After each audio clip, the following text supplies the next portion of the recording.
Kui ametlikult algab rannahooaeg Tartus 1. juunil, siis tegelikult meelitasid soojad ilmad Anne kanali ja Emajõe äärde esimesi päevitajaid juba paar nädalat tagasi. Aga nagu öeldud, siis sellest reedest hoiavad randades suvitajatel silma peal ka vetelpäästjad. Muide, esimest aastat kehtib rannavalvuritele kutsestandard, mis peaks tagama teenuse parema taseme üle Eesti. Kuidas aga saab vetelpäästjaks ning mis selleks tegema peab? Maikuu eelviimasel nädalal toimusid rannavalvekursused Tartus ning Aura veekeskuses testiti vetelpäästjaks pürgijate füüsilisi oskusi. Kohal oli 4 meest ja 6 naist ning karmi koolituspäeva käis uudistamas ka Tartu Postimees. Esimeseks katsumuseks kavandas G4S rannavalve projektijuht Henri Seemel kõik osalejad vee alla ning mõõtis, kaua nad hapnikuta vastu peavad. Kõige kauem püsis vee all Mari-Liis Paas, kel selja taga 7 aastat ujumistrenni. Minuta. Sul on võimalik järgida, Tallinnas oli ujuja 2.12. Ma ei jõua nii kaua. Koolituspäeva teine tõsisem katse oli 300 meetri aja peale ujumine. Endast tuli anda kõik, sest orienteeruv kontrollaeg oli 6 minutit. Nii mõnedki esialgu päris kiiresti liikunud kehad jäid viimastel basseinipikkustel järjest aeglasemaks ning ühel noormehel oli lõppu jõudmisega silmnähtavalt raskusi. No ütleme nii, et krampis jalaga on suhteliselt keeruline. Jalg läks krampi, jah? Jah. No pole hullu. Sai ära võetud ja kõik on korras. Peale 300 meetri läbimist käsutatakse taas kõik vee alla.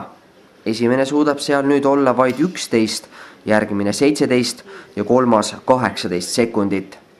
Peale suuremat füüsilist pingutust ongi vee all palju raskem olla, aga vee all töötamise oskuseta vetelpäästjaks ei saa. Oli jube? Äkki oli. Järgmine harjutus imiteerib uppuja transporti vee peal. Selleks tuleb kannatanu pea võimalikult kuklasse painutada ning kätega tema lõua alt kinni hoida. Kuna käed on hõivatud, saab päästja kasutada edasiliikumiseks vaid jalgu.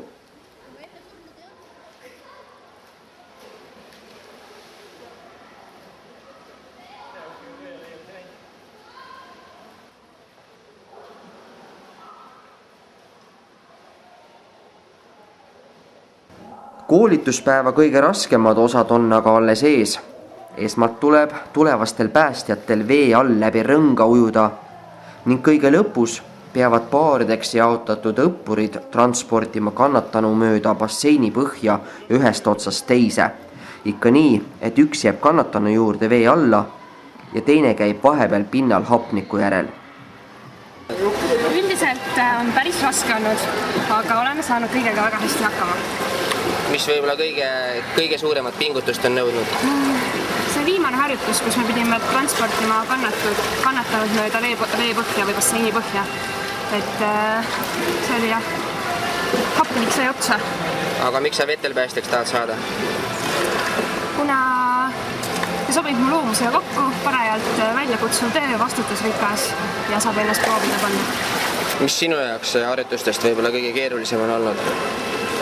Väga lihtsalt siin pole mitte midagi olnud, kõik on üsna keerulised olla, aga need kõik on selle jaoks, et me saaksime paremaks sellel alal, mida me teeme.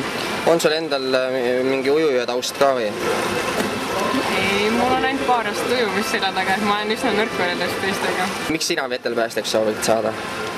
Mulle meeldib see väljakutse, see on täpselt see, mida oleks üheks ideaalseks suveks vaja. Ja võib-olla ka järgmisteks suvadeks, eks elu näitab.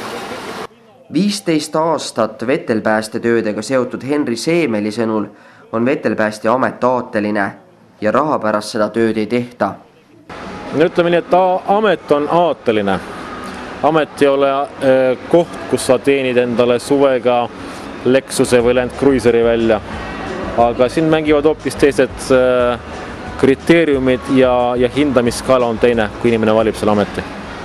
Kas võib öelda, et kõik need, kes täna siin kursusel olid, et nendest saavad sel suvel juba vetelpäästjad? Ma arvan küll.